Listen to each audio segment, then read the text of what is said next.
bien, on se retrouve pour un nouvel épisode de mon podcast IMO. On est en live du congrès de l'AFNAIM. Je suis avec Jessie Julien. Bonjour. Bonjour Ariane. Vous êtes directeur commercial de CAFPI. Vous venez de fêter vos 50 ans. Exactement. Ce concept effectivement de courtage en prêt immobilier créé par Elie Assouline en 1971 fête ses 50 ans cette année. Elie a été le créateur et le pionnier en France de ce concept, à savoir être l'interlocuteur entre le candidat à l'accession et le banquier. Donc CAFPI, le courtier en crédit.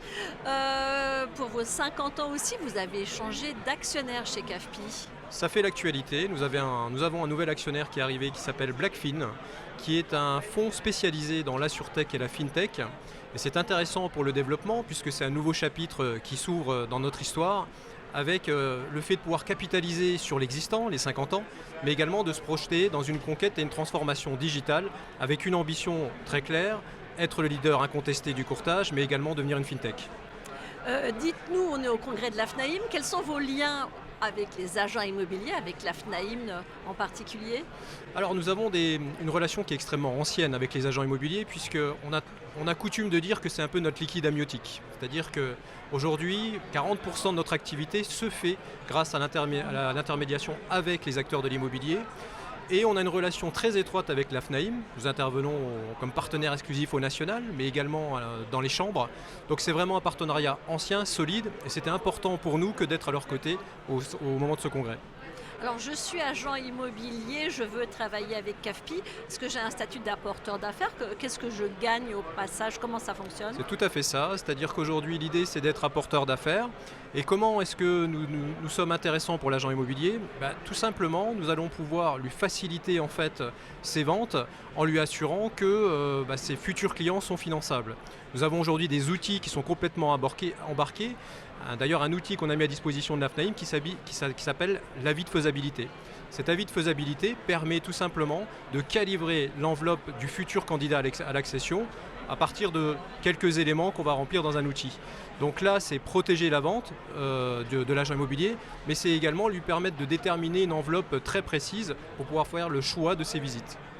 Est-ce qu'au-delà de cet aspect conseil-service aux clients, il y a une rétribution, il y a une commission d'apporteur d'affaires, comme ça se pratique par ailleurs ou pas? Oui, alors effectivement, en tant qu'apporteur d'affaires, il y a effectivement une rémunération qui est proposée à partir du moment où on réalise l'opération ensemble. Tout à fait.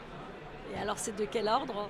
Alors nous sommes effectivement sur un prix qui est de l'ordre de 50% alors de la commission bancaire, c'est-à-dire qu'il y a un calcul aujourd'hui qui est fait, que l'on présente au moment de la convention avec l'apporteur d'affaires, qui permet effectivement d'y trouver une rémunération.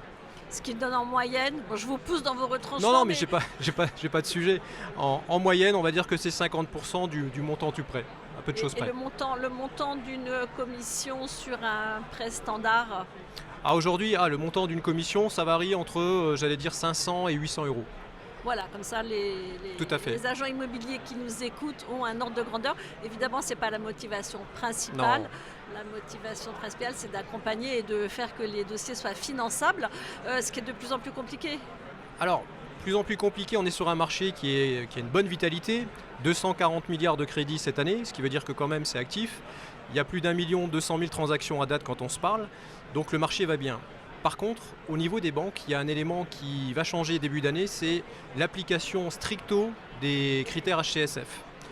Et en ça, effectivement, ça peut devenir compliqué à partir du moment où la clientèle grand public, en tout cas une partie de la clientèle peut être exclue par ces critères, les 35% d'endettement, la durée de 25 ans et un apport obligatoire. Donc il va falloir qu'on soit extrêmement vigilant, et notamment les pouvoirs publics, à ne pas exclure systématiquement une partie de cette population grand public. Eh bien, on en reparlera. Jessie Julien, merci beaucoup. Merci à vous, Ariane. Je rappelle que vous êtes directeur commercial de chez CAFPI. Et je vous dis à très vite pour un nouvel épisode de mon podcast IMO à écouter sur toutes vos plateformes et sur MySuite IMO.